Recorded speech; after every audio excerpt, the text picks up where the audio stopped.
আসসালামু আলাইকুম, স্বাগত জানাচ্ছি আরটিভি সন্ধ্যার সংবাদে। আপনাদের সঙ্গে আছি আমি ফারজানা তানি এবং আমি ফাহমিদা সালাম। একদিনেই শেষ হলো রাজধানীর পল্লবীতে শিশু রামিসা ধর্ষণ ও হত্যা মামলার সাক্ষ্য গ্রহণ। রামিসার বাবা, মা, প্রত্যক্ষদর্শী ও পুলিশ কর্মকর্তাদের জবানবন্দিতে উঠে আসে হত্যাকাণ্ডের লোমহর্ষক বর্ণনা। জবানবন্দিতে রামিসার বাবা জানান, দরজা ভেঙে মেয়ের মাথাবিহীন দেহ দেখতে পান।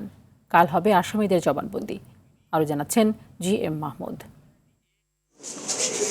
এ বালতির ভিতরেই শিশু রামিসার দেহ থেকে বিচ্ছিন্ন মাথা, আর এই গ্রিল ভেঙেই পালিয়েছিল রামিসার ধর্ষক ও ঘাতক সোহেল রানা। মঙ্গলবার রামিসাকে ধর্ষণ ও হত্যা মামলার সাক্ষ্য গ্রহণে আদালতে উপস্থাপন করা হয় জব্দকৃত এসব আলামত। ঢাকা মহানগর শিশু সহিংসতা দমন ট্রাইব্যুনালে আলোচিত এ মামলায় মোট 16 জনের সাক্ষ্যে শেষ হয় রাষ্ট্রপক্ষের সাক্ষ্য গ্রহণ। এতে উঠে আসে অভিযুক্ত সোহেলের নৃশংসতার চিত্র। মেডিকেল এই ওপিনিয়ন থেকে যে ভিকটিম রামিসা আক্তারকে প্রথমে ধর্ষণ করা হয়েছে, তারপরে যেহেতু তার হেড ডিক্যাপিটেটেড অর্থাৎ বিচ্ছিন্ন করা হয়েছে, হাত বিচ্ছিন্ন করা হয়েছে। উপস্থাপিত সাক্ষ্য ও তথ্য উপাত্তই আসামিদের অপরাধ প্রমাণে যথেষ্ট বলে জানান বিশেষ পাবলিক প্রসিকিউটর। তাদের শয়নকক্ষে এবং তাদের ব্যবহৃত বাথরুম এবং ফ্লোরে সমস্ত আলামত পাওয়া গিয়েছে। মানুষ মিথ্যা কথা বলতে পারে, কিন্তু সার্কামস্টেন্সিয়াল এভিডেন্স কখনো মিথ্যা কথা বলে না। এই বিচারের মাধ্যমে আমাদের দেশে নতুন একটি অধ্যায়ের সূচনা হবে। তবে তাড়াহুড়ো করে বিচার প্রশ্নবিদ্ধ না করার প্রত্যাশা আসামিদের রাষ্ট্রনিযুক্ত আইনজীবীর। আসামির পক্ষে মামলা পরিচালনা করেছি এবং চেষ্টা করেছি বিচারটা যেন প্রশ্নের সম্মুখীন না হয়। বুধবার আসামি পক্ষের আত্মপক্ষ সমর্থনের জন্য সময় দিয়েছে আদালত। GM Mahmud, RTV, Dhaka. আদ্দিন হাসপাতালে 6 শিশুর মৃত্যুর মামলায় দায়ীদের দ্রুত শাস্তি নিশ্চিতে প্রধানমন্ত্রীর হস্তক্ষেপ চেয়েছেন ভুক্তভোগীরা। রাজধানীর রমনা থানায় জবানবন্দি প্রদান শেষে এ দাবি জানান তারা। এদিকে স্বরাষ্ট্রমন্ত্রী বলেছেন, শিশুদের ময়না তদন্ত না হওয়ায় ফায়দা নিতে পারে আসামিপক্ষ। আর বাদনের রিপোর্ট। গত 27 মে মগবাজারে আদ্দিন হাসপাতালে কর্তৃপক্ষের গাফিলতির বলি হয় 6 নবজাতক।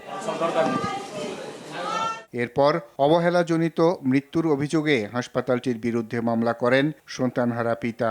মামলার তদন্ত প্রতিবেদন তৈরির জন্য থানায় জবানবন্দি দেন তিনি সহ নিহত শিশুদের অভিভাবকরা। তাদেরকে একটা পরিকল্পিতভাবে হত্যা করেছে ওরা।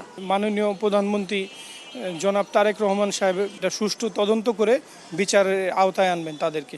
সচিবালয়ে স্বরাষ্ট্রমন্ত্রী জানান, ময়নাতদন্ত না করা এ মামলার ভবিষ্যৎ দুর্বলতা। পোস্টমর্টম ছাড়া যদি কোনো মামলা হয়, বিচার কাজের এক পর্যায়ে এটার বেনিফিটটা আসামি পক্ষ পেয়ে থাকে, তো সেই জন্য পোস্টমর্টম করে ফেলা উচিত।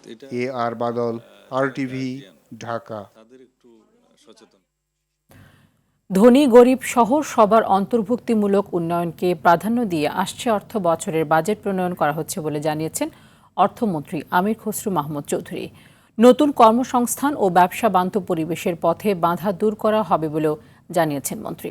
রাজধানীর ERF মিলনায়তনে আয়োজিত সেমিনারে আসছে বাজেটে সুবিধাবঞ্চিত মানুষের ভাগ্য উন্নয়নে নির্দেশনা থাকবে বলে জানান তিনি।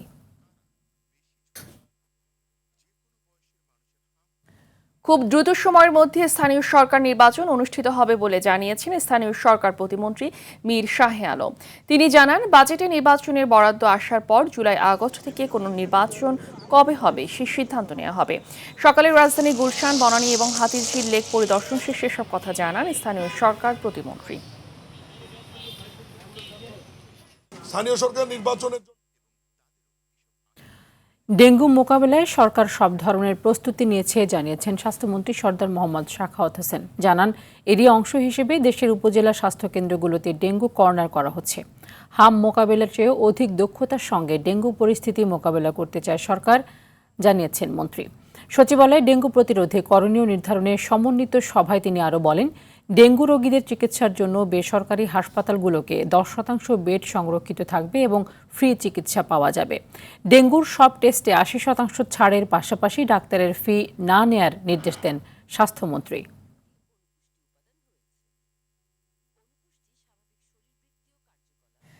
ট্রাফিক সিগন্যালে AI ক্যামেরা ফাঁকি দিতে সম্প্রতি এক মোটরসাইকেল চালক তার নম্বর প্লেটের 3টি ডিজিট কাগজ দিয়ে ঢেকে রেখেছিলেন। সামাজিক যোগাযোগ মাধ্যমে ছবি ভাইরাল হওয়ার পর অনুসন্ধান চালিয়ে সেই ব্যক্তিকে আটক করে পুলিশ। পরে তাকে স্পেশাল ম্যাজিস্ট্রেট আদালতে হাজির করা হয়। এ সময় 1 মাসের কারাদণ্ড ও 2000 টাকা অর্থদণ্ড দেন আদালত। রাজধানী মিন্টো রোডে ডিএমপির মিডিয়া সেন্টারের সংবাদ সম্মেলনে এসব তথ্য জানানো হয়। শাকিবুর রহমানের রিপোর্টে বিস্তারিত। এআই ক্যামেরার মাধ্যমে রাজধানীতে যখন ট্রাফিক ব্যবস্থাপনায় শৃঙ্খলা আনার চেষ্টায় ডিএমপি, ঠিক তখন রাজধানীর 7 রাস্তায় এভাবে নম্বর প্লেটে টেপ লাগিয়ে আইন ভঙ্গ করেন এক মোটরসাইকেল চালক। সামাজিক যোগাযোগ মাধ্যমে সেই ভিডিও ছড়িয়ে পড়লে তাকে ধরতে মাঠে নামে পুলিশ। সকালে তাকে গ্রেফতারের খবর জানানো হয়। ট্রাফিকের অতিরিক্ত কমিশনার জানান, পুরো রাজধানীতেই ট্রাফিক ব্যবস্থায় পরিবর্তন আনা হবে। ঢাকা শহরে আমরা আশা করছি বছর খানিকের মধ্যে আমাদের 120টা জায়গায় সেমি অটোমেটিক সিগন্যাল লাইট লেগে যাবে। সড়কে শুধু নম্বর প্লেট দেখে মালিকের বিরুদ্ধে নয়, এখন থেকে আইন ভাঙলে চালকের বিরুদ্ধে মামলা দেওয়ার কথাও জানানো হয়। নাম্বার প্লেটের উপরে মামলা করতাম, আলটিমেটলি এই মামলাটা গিয়ে পড়তো মালিকের উপরে। তো গাড়িটা চালায় হচ্ছে চালক। 50% মামলা আমরা এই নাম্বার প্লেট মালিককে না দিয়ে এখন আমরা চালককে দেবো। রাজধানীতে অবৈধ অটোরিকশা চলাচল বন্ধে দ্রুতই মন্ত্রণালয় থেকে সিদ্ধান্ত আসার অপেক্ষায় রয়েছে ডিএমপি। শাকিবুর রহমান, আরটিভি, ঢাকা।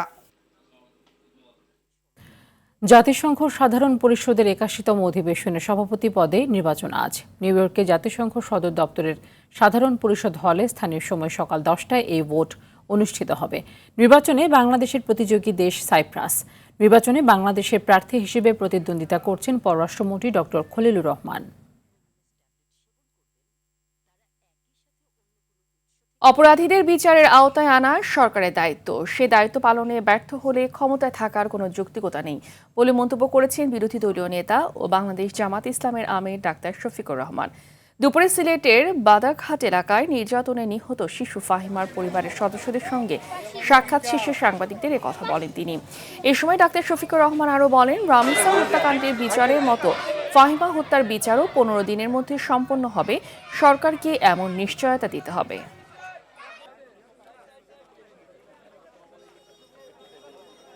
প্রধানমন্ত্রী যেভাবে রামিসার ক্ষেত্রে ঘোষণা দিয়েছেন 15 দিনের মধ্যে রামিসার বিচার সম্পন্ন হবে, আমরা চাই যে এইরকম একটা ঘোষণা এখানকার মন্ত্রী তিনিও দেবেন যে আগামী 15 দিনের মধ্যে ফাহিমার বিচারও সম্পন্ন হবে।